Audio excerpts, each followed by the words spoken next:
Assalamualaikum warahmatullahi wabarakatuh. Perkenalkan, kami dari kelompok 6 yang beranggotakan saya, Inovia Faradila, Dilia Maisyarah, Selvia Dinda Rahmadita, dan Rafli Nur Julianto. Di sini saya akan menyampaikan materi tentang pengertian geopolitik beserta dengan teori-teorinya. Untuk materi selanjutnya yaitu unsur dasar dan hakikat wawasan Nusantara yang akan disampaikan oleh Dilia Maisyarah. Materi selanjutnya tentang asas, kedudukan, fungsi, dan tujuan wawasan Nusantara yang akan disampaikan oleh Selvia Dinda Rahmadita.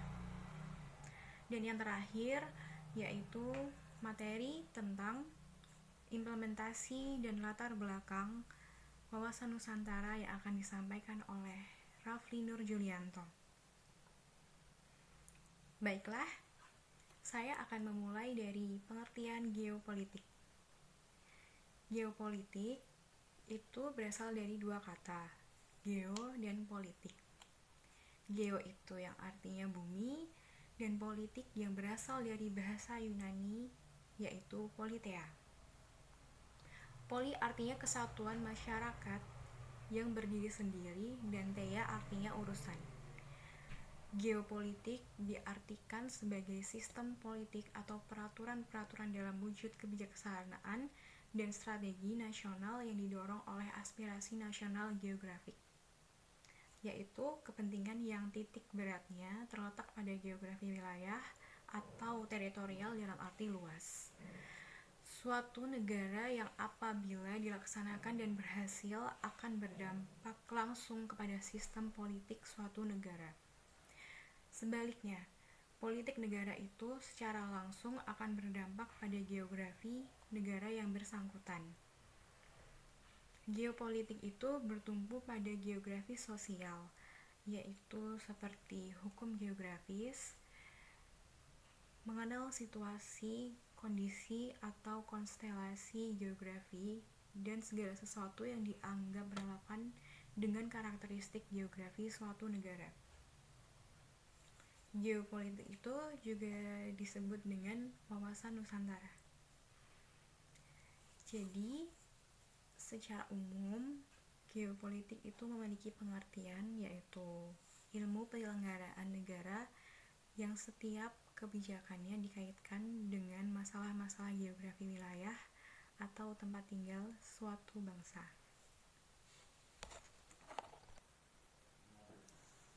Dan untuk teorinya ada 3 tokoh yang mengemukakan, yaitu Friedrich Ratzel, Rudolf Kjellén, dan Karl Haushofer. Nah, yang pertama ada teori geopolitik Friedrich Ratzel, yaitu yang negara identik dengan suatu ruang yang ditempati oleh kelompok politik dalam arti kekuatan. Itu yang pertama. Dan yang kedua, suatu bangsa dalam mempertahankan kelangsungan hidupnya tidak terlepas dari hukum alam.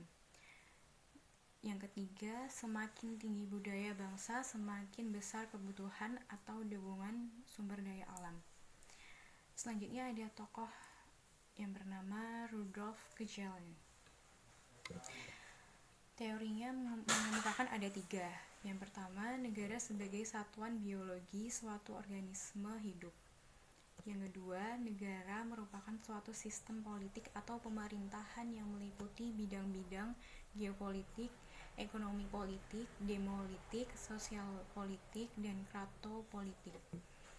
Yang ketiga, negara tidak harus bergantung pada sumber perbekalan, tetapi harus mampu swasembada serta memanfaatkan kemajuan kebudayaan dan teknologi untuk meningkatkan kekuatan nasional. Yang terakhir ada tokoh Karl Haushofer. Karl Haushofer mengemukakan ada 3 teori, itu yang pertama, kekuasaan imperium daratan yang kompak akan dapat mengejar kekuasaan imperium maritim untuk menguasai pengawasan di laut. Yang kedua, negara besar di dunia akan timbul dan akan menguasai Eropa, Afrika, dan Asia Barat, yaitu Jerman dan Italia, serta Jepang di Asia Timur Raya. Yang terakhir, geopolitik adalah doktrin negara yang menitikberatkan pada soal strategi perbatasan. Dan ini materi yang saya sampaikan, pengertian beserta dengan teori-teori geopolitik. Sekian dari saya. Selanjutnya materi yang akan disampaikan oleh Dilia Maisyaroh, yaitu tentang unsur dasar dan hakikat wawasan Nusantara. Assalamualaikum warahmatullahi wabarakatuh. Baiklah, di sini saya akan menjelaskan mengenai unsur dasar wawasan Nusantara serta hakikat dasar wawasan Nusantara. Yang pertama itu ada unsur dasar wawasan Nusantara. Unsur dasar wawasan Nusantara ini terdapat dalam 3 macam. Yang pertama itu ada wadah, yang kedua itu ada isi, dan yang ketiga itu ada tata laku. Di dalam ketiganya ini memiliki arti atau pengertian yang berbeda-beda. Dan di sini saya akan menjelaskan satu persatu apa itu arti atau pengertian dari wadah, pengertian dari isi, maupun pengertian dari tata laku. Yang pertama itu ada wadah. Wadah merupakan hasil atau kehidupan bermasyarakat, berbangsa, dan bernegara yang meliputi seluruh wilayah Indonesia yang memiliki sifat serta nusantara dan kekayaan alamnya, penduduk, serta atau maupun aneka ragamnya. Yang kedua itu ada isi. Di dalam unsur dasar wawasan Nusantara ini, isi memiliki arti atau pengertian yaitu sebagai aspirasi bangsa yang berkembang di masyarakat dan cita-cita serta tujuan nasional yang terdapat dalam pembukaan Undang-Undang Dasar 1945. Dan yang terakhir itu ada tata laku. Di dalam unsur dasar wawasan Nusantara ini, tata laku ini memiliki arti atau pengertian yaitu hasil interaksinya antara wadah dengan isi wawasan Nusantara yang terdiri dari tata laku bahiriyah maupun tata laku lahiriah. Tata laku bahiriyah merupakan perwujudan dengan jiwa dan mental bangsa untuk mewujudkan atau menuju bangsa yang beradab. Sedangkan tata laku lahiriah ini merupakan perilaku yang terbentuk dari wujud, perencanaan, serta pengawasan. Dan di sini yang terakhir itu ada hakikat dasar wawasan Nusantara. Hakikat dasar wawasan Nusantara ini memiliki arti atau pengertian yaitu keutuhan. Keutuhan Nusantara atau nasional. Dalam pengertian maupun dalam arti cara pandangnya yang selalu utuh menyeluruh dalam lingkup Nusantara demi kepentingan nasional itu. Berarti di sini setiap negara bangsa dan aparatur negara harus memiliki sifat berpikir, bersikap, dan bertindak secara utuh maupun menyeluruh dalam lingkup dan demi kepentingan bangsa termasuk produk-produk yang telah dihasilkan oleh lembaga-lembaga negara itu. Demikian juga produk yang dihasilkan oleh lembaga negara ini harus dalam lingkup dan demi kepentingan bangsa dan negara di Indonesia, tanpa harus menghilangkan kepentingan lainnya. Kepentingan lainnya itu seperti kepentingan di daerah, kepentingan golongan, maupun kepentingan dari orang per orang. Baiklah, itu saja dapat saya sampaikan atau saya jelaskan mengenai unsur dasar dalam wawasan Nusantara dan hakikat dasar wawasan Nusantara.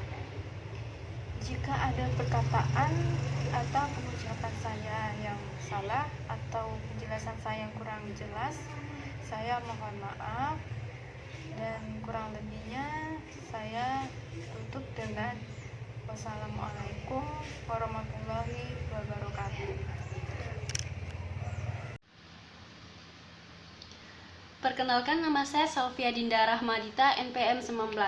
Di sini saya akan menjelaskan materi tentang asas wawasan Nusantara, tujuan, fungsi, dan kedudukannya. Yang pertama, asas wawasan Nusantara merupakan ketentuan-ketentuan atau kaidah-kaidah dasar yang harus dipatuhi, ditaati, dipelihara, dan diciptakan demi tetap taat dan setianya komponen pembentukan bangsa Indonesia terhadap kesepakatan bersama. Asas wawasan Nusantara terdiri dari 6 bagian. Yang pertama, kepentingan yang sama. Yang kedua, keadilan yang berarti kesesuaian pembagian hasil dengan adil. Yang ketiga, kejujuran yang berarti berani berpikir, berkata, dan bertindak sesuai dengan realita serta ketentuan yang benar biarpun realita atau kebenaran itu pahit. Yang keempat, solidaritas yang berarti rasa setia kawan maupun memberi dan berkorban demi orang lain tanpa meninggalkan ciri dan karakter budaya masing-masing. Yang kelima, kerjasama adanya koordinasi, saling pengertian yang didasarkan atas kesetaraan demi terciptanya sinergi yang lebih baik. Yang keenam, kesetiaan terhadap ikrar atau kesepakatan bersama demi terpeliharanya persatuan dan kesatuan Bhinneka Tunggal Ika.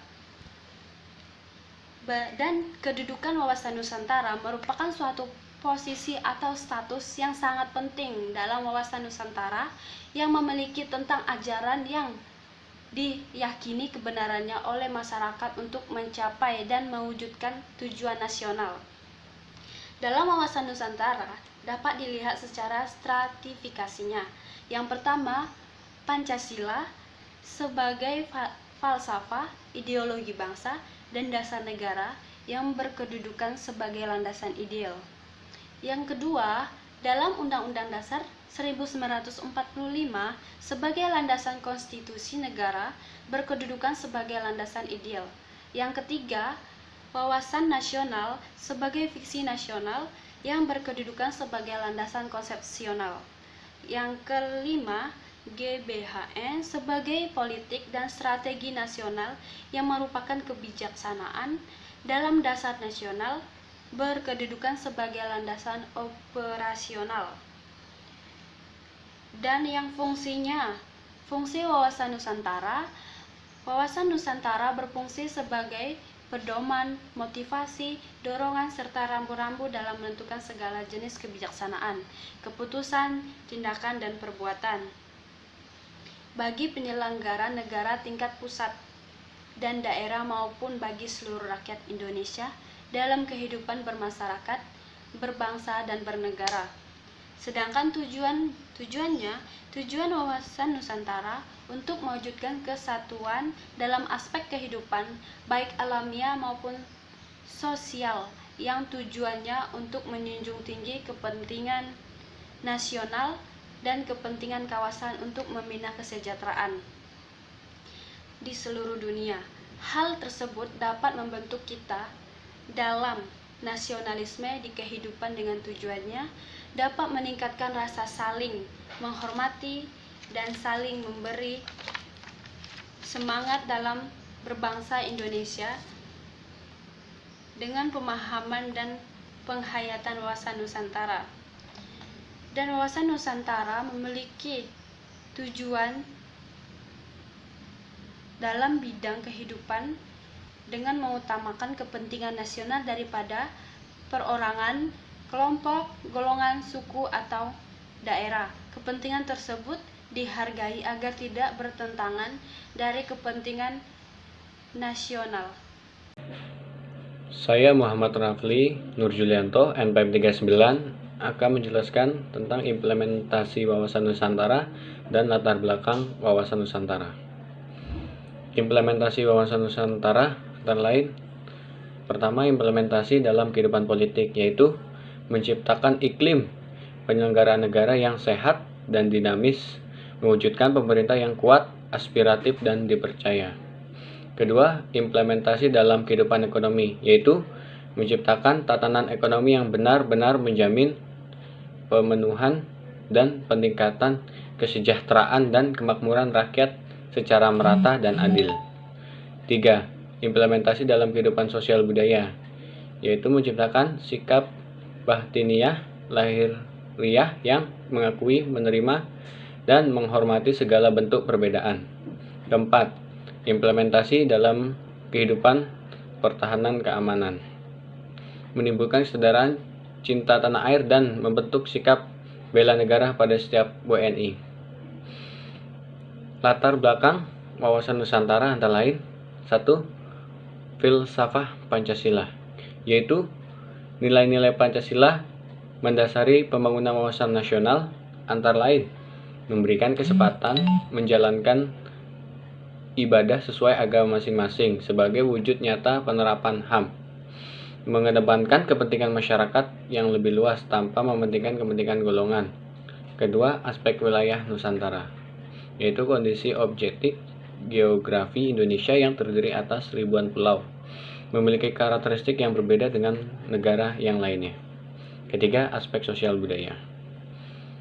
Menurut ahli antropologi, tidak mungkin ada masyarakat kalau tidak ada kebudayaan, dan sebaliknya, kebudayaan hanya mungkin ada di dalam masyarakat. Indonesia terdiri atas ratusan suku bangsa yang masing-masing memiliki adat istiadat, bahasa, dan agama. Keempat, aspek historis. Dengan semangat bangsanya yang menghasilkan proklamasi 17 Agustus 1945, di mana Indonesia sudah merdeka, maka semangat ini harus tetap dipertahankan dengan semangat persatuan yang esensinya adalah mempertahankan kesatuan bangsa dan menjaga wilayah kesatuan Indonesia. Kesimpulannya, wawasan Nusantara merupakan ajaran yang diyakini kebenarannya oleh seluruh rakyat dengan tujuan agar tidak menjadi penyesatan dan penyimpangan dalam rangka mencapai dan mewujudkan tujuan nasional. Untuk dapat mempertahankan negara sebagai bangsa, kita harus mempunyai kesatuan cara pandang yang dikenal sebagai wawasan nasional. Konsep wawasan nasional setiap bangsa berbeda hal. Ini berkaitan dengan profil bangsa, sejarah, pandangan hidup, ideologi, budaya, politik, dan geografi. Kedua, unsur pokoknya yaitu profil bangsa dan kondisi geografi bangsa yang harus diperhatikan dalam membuat konsep geopolitik bangsa dan negara. Konsep geopolitik ini memainkan peran yang sangat penting dalam pembinaan kerjasama dan menyelesaikan konflik antar negara yang mungkin muncul dalam proses penyampaian tujuan. Demikianlah presentasi yang telah kelompok kami lakukan. Saya yang mewakili rekan saya ingin meminta maaf jika ada kesalahan, baik itu kesalahan yang disengaja ataupun kesalahan tidak disengaja. Wassalamualaikum warahmatullahi wabarakatuh.